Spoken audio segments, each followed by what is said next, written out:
오신 걸 환영합니다. 저는 경기도 공정거래지원센터에서 분쟁 조정 업무를 맡고 있는 조아라 주무관. 네, 박호경 주무관입니다. 오늘 첫 촬영이다 보니까 상당히 긴장하신 것 같은데 저처럼 어깨 좀 푸시고 이렇게 긴장을 좀 풀어보세요. 제가 언제 긴장했다고 그러세요? 목소리가 긴장했는데 뭐 이렇게 바르르 떨고 그러세요. 제가 언제요? 어떤 노력으로 분쟁을 해결한 죄송합니다. 전혀 어울릴 것 같지 않는 저희 두 사람이 지금 이 자리에 이렇게 있는 이유가 뭐죠? 이제부터 가맹점주님들이 가장 흔하게 겪고 가장 힘들어하시는 분쟁 사례들을 소개해드리고 경기도 공정거래지원센터에서 어떤 노력으로 분쟁을 해결하고 있는지 자세히 알려드리고자 합니다. 잘해봅시다. 그럼 대망의 첫 번째 분쟁 조정 사례 알아볼까요? 두구두구두구두구. 바로 물품 공급 중단 관련 사례입니다. 이게 뭔가요? 분쟁 조정 사례 얘기를 하려면 가맹점주와 가맹본부 각각의 입장에서 얘기를 해야 하는데 보시는 분들 헷갈리실까 봐요.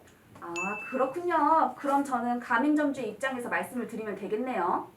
가맹점주는 가맹본부와 2017년부터 가맹계약을 체결하고 커피점을 운영하면서 가맹계약에 따라 5월 매출 3.5%를 가맹본부에게 로열티로 지급해왔다고 합니다.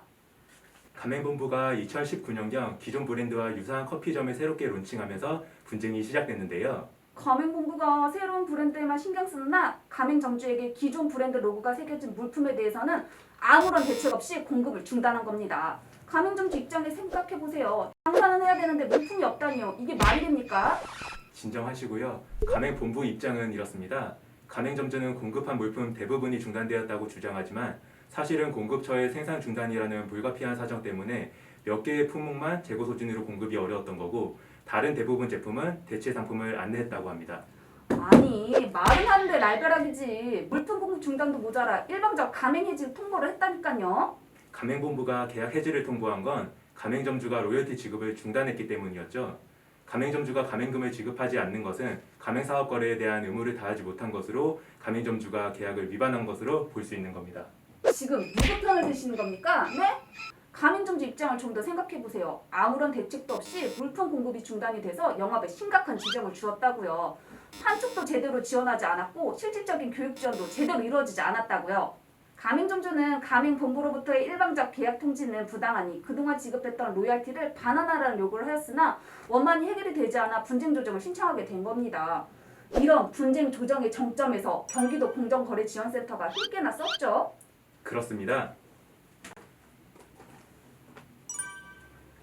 경기도 공정거래지원센터는 가맹점주에 대한 물품 공급이 중단에 이르지는 않았지만 가맹본부의 조치가 일부 미흡하였던 점, 반면에 가맹점주 또한 가맹본부에 대하여 로열티 지급 중단이라는 계약 위반을 한 점에 대한 검토 의견을 제시하고 향후 본사안이 민사소송 또는 공정위 신고로 나아가기보다는 보훈 조정을 통해 해결하는 것이 실질적인 도움이 될 거라고 설득하였죠.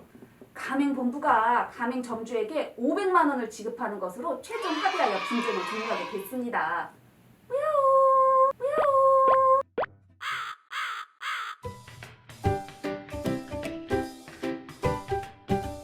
분쟁 조정이 잘 된 것처럼 저희도 마무리를 잘 해보시죠.